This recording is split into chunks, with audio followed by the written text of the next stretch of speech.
കേരളത്തിൽ എൻ.ഡി.എയുടെ ജനകീയ അടിത്തറ വിപുലപ്പെടുത്താം എന്ന കണക്കുകൂട്ടലുകളുമായി എത്തിയ ബി.ജെ.പിക്ക് ഈ പി.സി. ജോർജിൻ്റെ വരവ് ഒരു പുലിവാലാകുമോ എന്ന സംശയം പല കോണുകളിൽ നിന്നും ഉയരുകയാണ്. പത്തനംതിട്ടയിൽ സീറ്റ് കിട്ടുമെന്നൊക്കെയുള്ള വലിയ പ്രതീക്ഷയിലായിരുന്നു പി.സി. ജോർജ്. എന്നാൽ അത് തുഷാർ വെള്ളാപ്പള്ളിയുടെ ഇടപെടൽ കൊണ്ടാണ് കിട്ടാത്തത് എന്നാണ് പി.സി. ജോർജിൻ്റെ നിലപാട്. ഏതായാലും പി.സി. ജോർജും തുഷാർ വെള്ളാപ്പള്ളിയും പരസ്പരം വാക്കുകൾ കൊണ്ട് കൊമ്പ് കോർക്കുകയാണ്. ഇത് ഒരു തെരഞ്ഞെടുപ്പ് അടുത്തിരിക്കുന്ന സാഹചര്യത്തിൽ ബി.ജെ.പിയെ ചെറുതല്ലാത്ത പ്രതിസന്ധിയിലാണ് എത്തിച്ചിരിക്കുന്നത്. താൽക്കാലികമായി അതിനൊരു വിരാമമായി എന്ന് ചിന്തിച്ചാലും അത് അധികകാലം നീളില്ല എന്ന കാര്യം ഉറപ്പാണ്.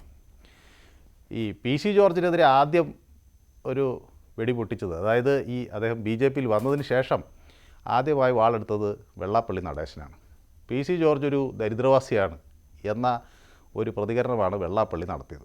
ഏതായാലും വെള്ളാപ്പള്ളിയോട് തിരിച്ച് അതേ സ്വരത്തിൽ കൊമ്പ് കോർക്കാൻ പി.സി. ജോർജ് പോയില്ല. പക്ഷേ തുഷാർ വെള്ളാപ്പള്ളിയോട് പി.സി. ജോർജ് ആ മിതത്വം പാലിച്ചില്ല.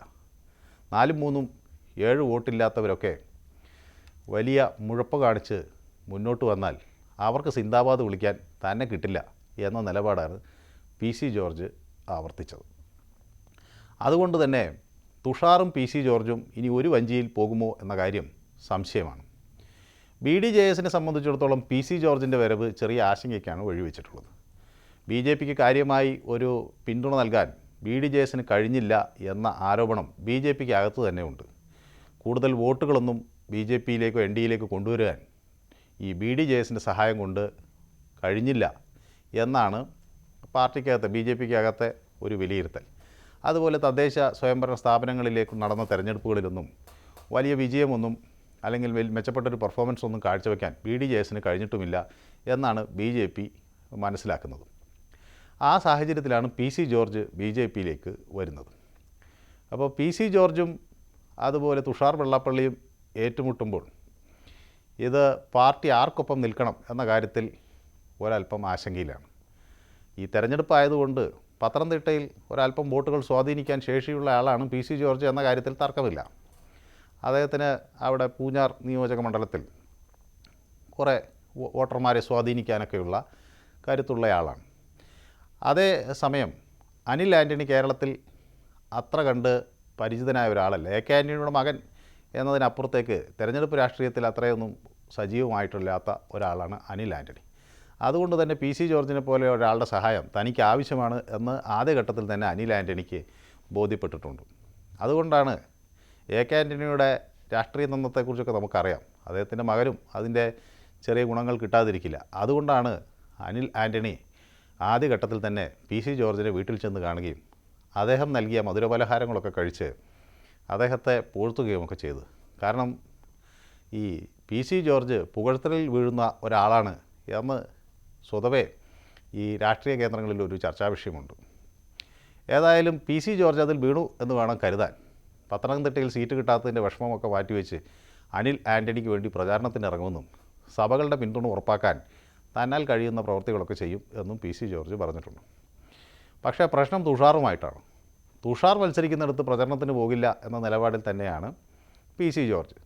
തന്നെ വിളിക്കില്ല എന്നയാൾക്ക് അറിയുകയും ചെയ്യാം.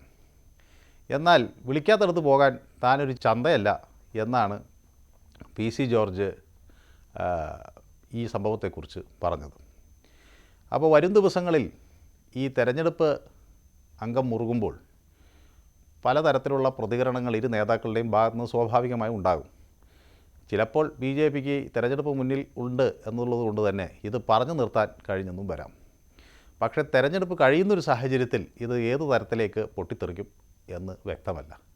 ഏതായാലും തുഷാർ വെള്ളാപ്പള്ളി വാക്കുകളിലൊരു മിതത്വം സ്വതവേ പുലർത്തുന്ന ഒരാളാണ്. പി.സി. ജോർജിന് ഓട് താൻ അധികം തർക്കത്തിലില്ല എന്ന നിലപാടിൽ തന്നെയാണ് തുഷാർ. അദ്ദേഹത്തിനെതിരെ പരാതിപ്പെടാനില്ല, അദ്ദേഹത്തിന് എതിരെ നടപടി ആവശ്യപ്പെട്ട് നേതൃത്വത്തെ സമീപിക്കില്ല എന്നൊക്കെയാണ് തുഷാർ പറഞ്ഞിട്ടുള്ളത്. പക്ഷേ ജെ.പി. നദ്ദയോട് തുഷാർ വെള്ളാപ്പള്ളി ഈ വിവരങ്ങൾ ധരിപ്പിച്ചിട്ടുണ്ട് എന്നാണ് വ്യക്തമാകുന്നത്. ഏതായാലും തുഷാറിൻ്റെ അത്ര മിതത്വം വെള്ളാപ്പള്ളിക്കില്ല. വെള്ളാപ്പള്ളി നടേശൻ വളരെ രൂക്ഷമായ ഭാഷയിൽ ആളുകളെ വിമർശിക്കുന്ന ഒരു വ്യക്തിയാണ്. അദ്ദേഹം തൻ്റെ അടുത്ത വിമർശനവും PC ജോർജെതിരെ അഴിച്ചുവിട്ടിട്ടുണ്ട്. അത് ഈ ചില തവളകൾ സ്വയം വീർക്കുന്നത് കൊണ്ട് കാര്യമൊന്നുമില്ല, അത് ഒടുവിൽ വയറ് പൊട്ടിച്ചാവുകയുള്ളൂ, അതിനപ്പുറത്തേക്കൊന്നുമില്ല എന്ന ഒരു പ്രതികരണമാണ് വെള്ളാപ്പള്ളി നടേശൻ PC ജോർജിനെ പറ്റി നടത്തിയിട്ടുള്ളത്. അദ്ദേഹം പറയുന്നതൊക്കെ മണ്ടത്തരമാണെന്നൊക്കെയുള്ള തരത്തിൽ ആണ് വെള്ളാപ്പള്ളി നടേശൻ PC ജോർജിൻ്റെ പ്രതികരണങ്ങളെ കാണുകയും ചെയ്യുന്നത്. ഏതായാലും അതിന് മറുപടി പറയാനില്ല എന്ന് പറഞ്ഞ് ഒരു തുടക്കം വാചകം ഇട്ടുകൊണ്ട് അതിനുശേഷം രൂക്ഷമായി ഭാഷയിൽ പരസ്പരം വിമർശിക്കുന്ന രീതിയാണ് ഇരു നേതാക്കളും സ്വീകരിക്കുന്നത്. കേരള രാഷ്ട്രീയം സാഗൂതം വീക്ഷിക്കുന്നവർക്ക് ഇതൊക്കെ ഒരു തമാശയായി തോന്നാം. പക്ഷേ 400 സീറ്റ് തേക്കാൻ പെടാപ്പാട് വിടുന്ന BJP നേതൃത്വം ഇത് അത്ര കണ്ട് തമാശയായി എടുക്കാൻ സാധ്യതയില്ല.